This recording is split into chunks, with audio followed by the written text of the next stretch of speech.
Hello students, I am Dr. Meenu Arvind Agrawal, Associate Professor in Psychology. मैंने कल की video में आपको calculation of correlation by rank difference method समझाया था। आज मैं आपको रैंक डिफरेंस मेथड में रैंक्स कैसे देते हैं ये समझाते हुए वापस से आपको रैंक डिफरेंस मेथड का रिवीजन कराऊंगी, पर पहले आपको ये समझाऊंगी कि रैंक देते कैसे हैं।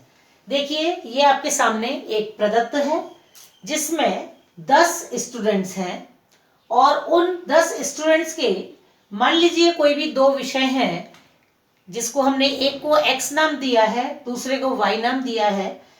x सब्जेक्ट में ए परीक्षार्थी के 35 अंक और y सब्जेक्ट में ए परीक्षार्थी के 30 अंक हैं। इस तरह से एक ही विद्यार्थी के दो विषयों में अलग अलग दो विषयों में अंक दिए हुए हैं और ये 10 विद्यार्थी के x विषय के अंक हैं और ये अगले जो y के रूप में दिखाए गए हैं ये उन्हीं 10 विद्यार्थियों के दूसरे विषय के अंक हैं। अब R1 यानी एग्जामिनर फर्स्ट, पहला रैंक किस प्रकार दिया जाता है वो मैं आपको समझाऊंगी। हम सभी अंकों में ये देखेंगे इस विषय में कि हाईएस्ट अंक किसके हैं। यह हम देख रहे हैं 35, 40, 50, 50 से बड़ा 53 और फिर 54 के बाद कोई नहीं है, यानी 54 हाईएस्ट अंक है। तो हाईएस्ट अंक को हम कौन सा रैंक देंगे? 1 रैंक, फर्स्ट रैंक। तो यहां हमने रैंक 1 यानी कि फर्स्ट जो सब्जेक्ट था उसकी हमने रैंकिंग की और उस विषय में उस बच्चे को जिसके की सबसे ज्यादा नंबर थे हमने फर्स्ट रैंक दिया 1.0। अगेन उसके बाद देखते हैं 54 हाईएस्ट रैंक था, हाईएस्ट स्कोर था, इसलिए इसको फर्स्ट रैंक दिया। 54 के बाद में अंक आता है 53। यहाँ किसी और के भी अंक नहीं हो ये भी हम देखते जाते हैं। जैसे यहाँ 53 केवल एक ही व्यक्ति के हैं तो ये आपका हो गया सेकंड रैंक। जो हाईएस्ट नंबर था उसको हमने फर्स्ट रैंक दिया, हाईएस्ट के बाद जो नेक्स्ट स्कोर था उसको हमने सेकंड अंक दिया। इस तरह से ये सेकंड रैंक हो गया। उसके बाद में हम देखेंगे 52 और वो किसी के भी नहीं है। उसके बाद में हम देख रहे हैं 45, 50 स्कोर यानी तीसरे नंबर पर उसको तीसरा रैंक दिया। उसके बाद में 45 है अंक, 45 और 50 के बीच में कोई अंक नहीं है, एक बार चेक कर लेंगे तो ये आपको मिला यहाँ पर फोर्थ रैंक। और इस तरह से आप रैंक देते चले गए। फिफ्थ रैंक आ गया 43 का, 41 का हो गया सिक्स्थ रैंक। अब देखिए जब 40 स्कोर दो लोगों को हमें यहाँ पर देखने में मिल रहा है, यानी बी स्टूडेंट को भी इस सब्जेक्ट में 40 अंक मिले हैं और ई स्टूडेंट को भी इस सब्जेक्ट में 40 अंक मिले हैं, यानी दो व्यक्तियों को जब एक समान अंक मिल रहे हैं तो हम रैंक को किस प्रकार देते हैं ध्यान दीजिएगा। यहां तक हम 6 रैंक दे चुके थे, अब हमें अगला रैंक क्या देना है 7 और 7 के बाद उसके बाद अगला रैंक क्या आएगा 8, यानी कि 7th rank plus 8th rank. यहां हम 2 रैंक जोड़ रहे हैं इसलिए 2 से भाग लगाएंगे। 7 और 8 15, 15/2 यानी कि 7.5। तो 40 स्कोर दो बच्चों ने प्राप्त किए हैं तो हम दोनों को ही रैंक को बराबर बांट देंगे। 7.5 हमने बी वाले स्टूडेंट को भी दिया और 7.5 भी हमने ई वाले को भी दिया क्योंकि दो बच्चों के एक से अंक थे। अब हम यहाँ पर रैंक कितने दे चुके? 7th हमने रैंक दे दिया, 8th हमने रैंक दे दिया। अगला रैंक अब क्या आएगा 9th रैंक। 9th रैंक किसको आएगा? जिसके की 40 से कम स्कोर है यानी कि 39। यहां हमने इसको 9 स्कोर दिया और सबसे कम अंक जो रह गए वो 10वें बच्चे के वो है 35, तो इसको हमने 10वां रैंक दिया। ये क्या कहलाया रैंक फर्स्ट। रैंक फर्स्ट का क्यों कहलाया? क्योंकि पहले विषय की हमने जो रैंकिंग की है वो हमारा रैंक फर्स्ट यानी R1 कहलाया। इसी तरह से हम R2 निकालेंगे। R2 के लिए हम क्या करेंगे?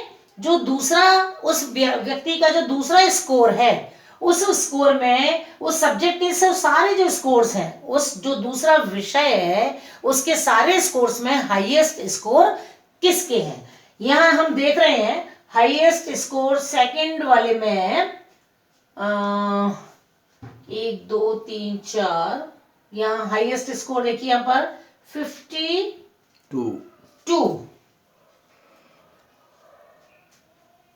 52 हाईएस्ट स्कोर है। तो यहाँ 52 को हमने R2 में नंबर 1 रैंक दिया, क्योंकि हाईएस्ट स्कोर हमारा कितना है इस पूरे जो प्रदत्त था, जो 10 स्कोर्स थे, इसमें सबसे सर्वाधिक अंक कौन सा है 52। तो 52 को हम क्या देंगे फर्स्ट रैंक। उसके बाद में 51 देखिए, 51 किसी के पास भी नहीं है। 51 ये रहा 51, यानी 51 को हम क्या देंगे सेकेंड रैंक। उसके बाद 50 को हमने दिया थर्ड रैंक, और इसी तरह से हम स्कोर्स को देते चले गए। या हम देख रहे हैं कि 5 रैंक 41 को देने के बाद में 40 अगेन यहाँ पर भी 2 बच्चों को है, तो हमने दोनों को जोड़ा। कौन कौन से रैंक जोड़ेंगे, 5वां रैंक आप दे चुके थे, तो छठा और 7वां, यानी 6 + 7/2। 6 + 7 कितने हुए 13। 13 को हम जब 2 से भाग लगाएंगे तो क्या आएगा 6.5। तो हमने 40 स्कोर वाले को यहाँ भी 6.5 दिया, और उधर जो 40C वाले को थे उसको भी 6.5 स्कोर रैंक दिया। अब स्कोर हमारा इसके बाद में इससे जो लेस वाला स्कोर है वो हमारा क्या है, देखिए 40 से कम तो 39 होते हैं, 38 होते हैं, 37 होते हैं, किसी के भी नहीं है। लेकिन फिर 35 फिर वापस 2 बच्चों के हैं। रैंक हम कहां तक दे चुके, छठा रैंक दे दिया हमने, 7वां रैंक दे दिया। अब अगला रैंक क्या आएगा 8वां, और क्योंकि 2 बच्चे हैं तो उससे अगला वाला रैंक क्या आएगा 9वां। तो 8 + 9/2, 8 और 9 को जोड़ेंगे 8 + 9/2, यानी कि 17/2। 17 में 2 से भाग लगाएंगे तो क्या आएगा 8.5। 8.5 ही हमने 35 स्कोर वाले को इसको भी दिया, और 35 स्कोर वाले इसको भी दिया। रैंक हमने कहां तक दे दिए 8वां दे दिया, 9वां दे दिया। अब जिसके सबसे कम स्कोर थे वो 30 नंबर वाला है, और इसको हमने क्या दिया रैंक 10। तो इस तरह से यहां हमें रैंक किस तरह देना होता है ये समझा। अब एक बार फिर से रिवीजन कर लीजिए। पहले वाले स्कोर्स जो है, पहले विषय के जो स्कोर हैं, उसमें जिसके हाईएस्ट स्कोर थे उसको हमने फर्स्ट दिया, उसके बाद जो नेक्स्ट स्कोर था उसको सेकंड दिया, और इस तरह से हम स्कोर्स देते चले गए। यदि हम किन्हीं 2 बच्चों के स्कोर्स, 2 बच्चों के रैंक्स को जोड़ रहे हैं, तो उन दोनों रैंक्स को जोड़ते हैं। मान लीजिए हमने 5 बच्चों को दे दिया, छठे और 7वें नंबर का जोड़ा, तो 6 + 7 जोड़ा। यदि मान लीजिए 3 बच्चों के एक से स्कोर हो जाते, छठे बच्चे के, 7वें बच्चे के, 8वें बच्चे के, तीनों बच्चों के एक से स्कोर हो जाते, तो हम क्या करते हैं 6 + 7 + 8 अपॉन, क्योंकि हम 3 संख्याओं को जोड़ रहे हैं इसलिए अपॉन 3। तो 6 + 8, 6 + 7 यानी 13, 13 + 8 यानी कि 21 अपॉन 3, यानी कि 3 से जब हम 21 में भाग लगाएंगे तो 7। तो तीनों बच्चों को हम 7 7 7 इस तरह से रैंक देते हैं। अब क्योंकि छठा, 7वां, 8वां तीनों रैंक हम दे चुके हैं, तो अगला रैंक क्या आएगा 10वां। इस तरह से हम रैंक्स देते चले जाते हैं। तो ये पहले वाले विषय के जब रैंक देंगे तो उसको हम R1 कहेंगे, और जब दूसरे वाले विषय के हमने स्कोर्स की रैंकिंग करी तो उसको हमने नाम दिया रैंक 2। उसके बाद के वही स्टेप्स हैं जो मैंने आपको इससे पहले की वीडियो में समझाए थे।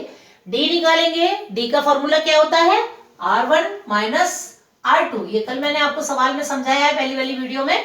R1 - R2 यानी पहली वाली रैंक R1 में से उसी बच्चे का R2 का माइनस करते हैं। 10 में से 10 माइनस किया तो डिफरेंस कितना हो गया 0, डी क्या आ गया 0। इसी तरह से 7.5 में से 8.5 को माइनस किया तो स्कोर क्या आया -1। इसी तरह से 3 में से 6.5 को माइनस किया तो डिफरेंस कितना आएगा -3.5। और इस तरह से हमने सारे डी निकाल लिए। नेक्स्ट स्टेप हमने इसका d² किया।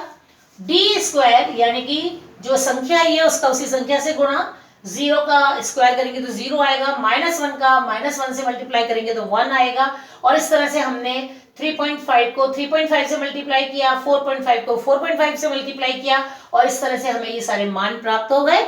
और लास्ट में हमने इसमें क्या निकाला सिग्मा d²।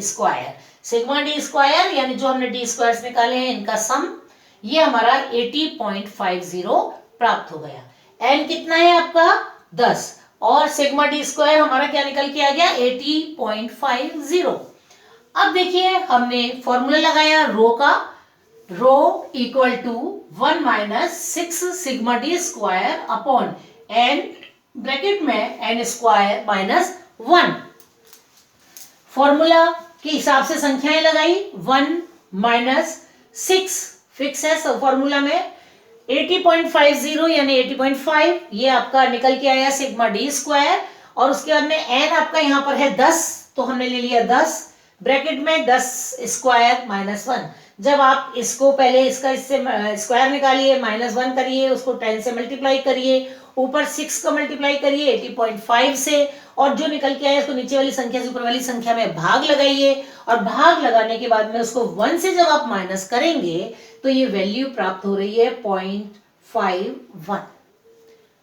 यहां तक आपकी समझ में आ गया कि ये पॉजिटिव वैल्यू आ रही है 0.51।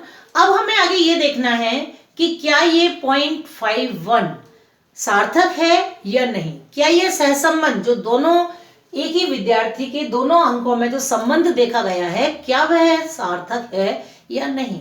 मैंने इससे पहले की वीडियो में भी आपको बताया था कि जो स्टैटिस्टिक्स की किताबें होती हैं उन किताबों के अंदर तालिकाएं दी रहती हैं जिनमें सार्थकता के मान दिए रहते हैं। मैं आपको जिस किताब से पढ़ा रही हूं उस किताब का मैं आपको दिखाती हूं, जिसमें जो तालिका दी हुई होती है वो किस तरह की होती है, और आपको एग्जामिनेशन में भी, जैसे मैंने आपको पहले भी बताया था कि एग्जामिनेशन में भी आपको ये तालिका उपलब्ध होती है, वहां पर भी मिलती है, और इस तरह से आप उस तालिका में जो आवश्यक मान दिए हुए हैं जिनका की निर्धारण हम n के आधार पर करते हैं। n का मतलब क्या है, number of students, number of frequencies. यहां हमारी देखिए, आप तालिका को ध्यान से देख सकते हैं, ये वो टेबल है जिसके अंदर रो की सार्थकता के मान, रो की सार्थकता के मान 0.5 स्तर पर और 0.1 स्तर पर। यहां हम देखेंगे n के अंतर्गत हमारा n है इस सवाल में 10, और 10 के ऊपर आवश्यक मान 0.05 लेवल पर चाहिए 0.56, और 0.01 लेवल पर हमें ये मान चाहिए 0.75, जिसको मैंने बोर्ड पर भी आपके लिए लिखा है इस तालिका से देखने के बाद में कि n हमारा 10 है, और 0.05 लेवल पर, at 0.5 level, at 0.05 level, at 0.01 level, दो लेवल हमने यहां पर देखे हैं। 0.05 लेवल पर जो आवश्यक मान है वो है आपका 0.56, और क्योंकि 0.1 लेवल और भी हायर लेवल होता है शुद्धता को देखने के लिए, सार्थकता को देखने के लिए, इसलिए उसकी वैल्यू उससे भी ज्यादा होती है, 0.75 है। अब बात यह है कि हमारे जो प्रदत्त हमें दिया गया था उसमें हमारी जो वैल्यू है रो की वो क्या प्राप्त हुई है, आप देख रहे हैं हमारे रो की वैल्यू प्राप्त हुई है 0.51, जो कि आवश्यक मान जो कि 0.05 लेवल के लिए चाहिए था 0.56 उससे भी कम है। इसलिए हम ये तो कह सकते हैं कि ये जो दोनों जो प्रदत्त हैं, ये जो दोनों स्कोर्स हैं, इनमें सहसंबंध धनात्मक है, पॉजिटिव है और ठीक मात्रा में भी है, किंतु हम इसको सार्थक नहीं मानेंगे। इसलिए हम इसको यहां पर क्या लिख रहे हैं, NS, NS यानी नॉट सिग्निफिकेंट।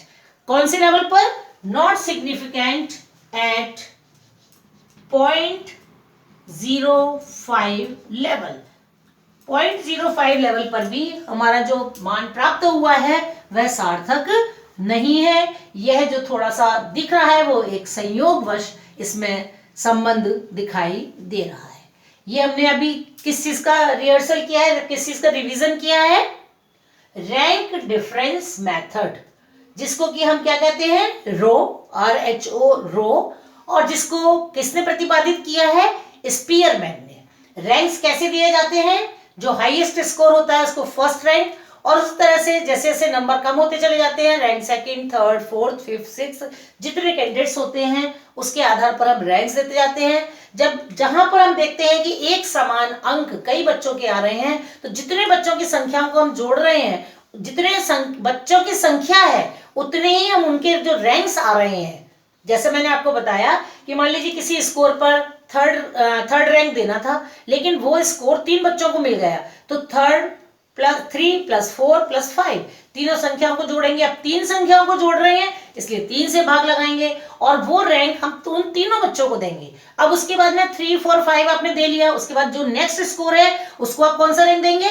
6 रैंक देंगे। और इस तरह से आप दोनों ही R1 और R2 को डिसाइड कर लेंगे, इनके मान निकाल लेंगे और आगे फिर वही R1 में से R2 को घटाकर D निकालेंगे, D का स्क्वायर करेंगे, स्क्वायर का टोटल करेंगे और रो के फॉर्मूला को अप्लाई करके हम दोनों जो प्रदत्त थे हमारे उनके सहसंबंध के मान को ज्ञात करके तालिका से उस सहसंबंध के मान की सार्थकता की जांच करते हैं।